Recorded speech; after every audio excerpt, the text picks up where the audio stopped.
Hello, in this short video I'm going to explain how clipping masks work in Photoshop. And what I have here set up is a black background layer. Then I have this white shape here on its own layer, and my mission in life today is to make a new layer and create what's called a clipping mask.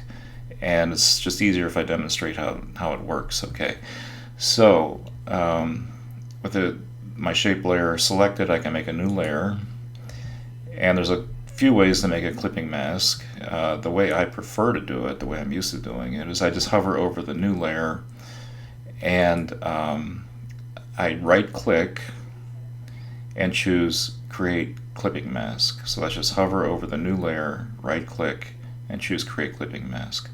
I'm going to rename this right now to clipping mask for color, which is a really long name, which I'm only using for this demonstration.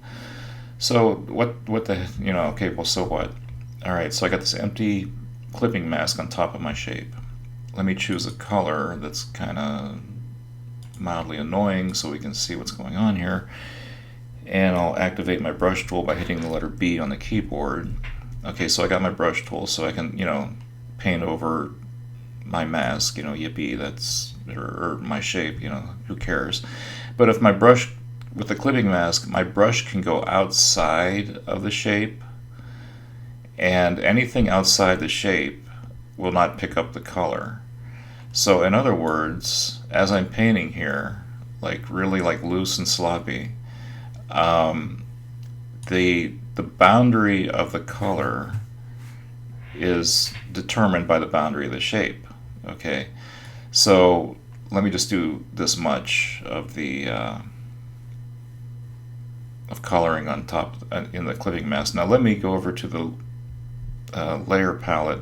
I'll right click again and I'll choose release clipping mask, and I'll zoom out here. So now I'm going to click release clipping mask.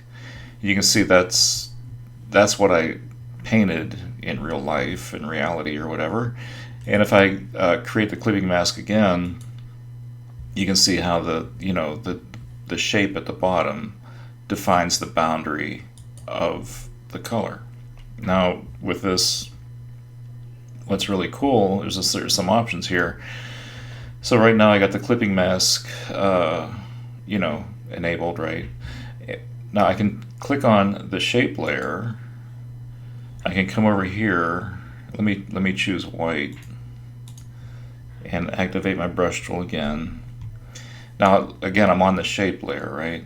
So on the shape layer, I can paint.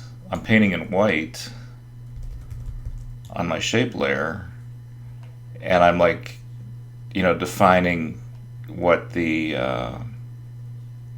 clipping mask is picking up. So let me disable the eyeball on the clipping mask layer.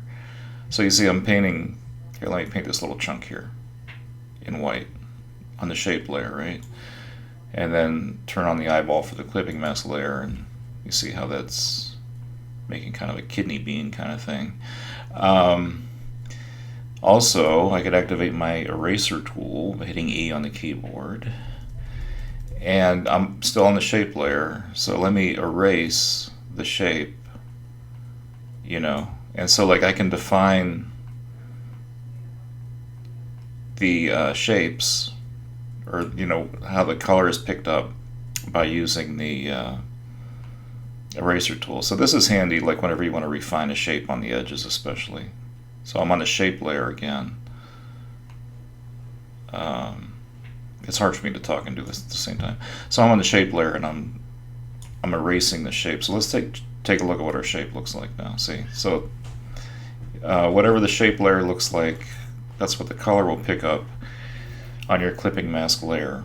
To end up this little video, there's a few things, a few ways to get to the clipping mask layer. Let me make a new layer here.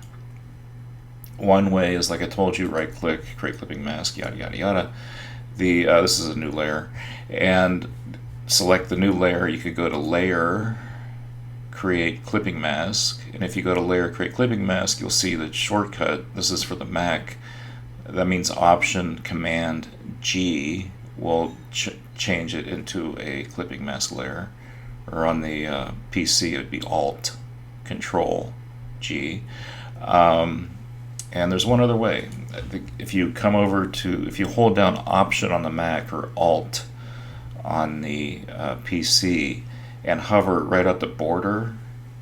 So I'm going to, right now there's nothing, I'm not touching the keyboard now, but now I'm going to hold down Option, hover at the border between the layers and click. That will create a clipping mask, which is indicated by this little 90-degree mark there. So that is it. Clipping masks, a really powerful way to add color to your Photoshop paintings.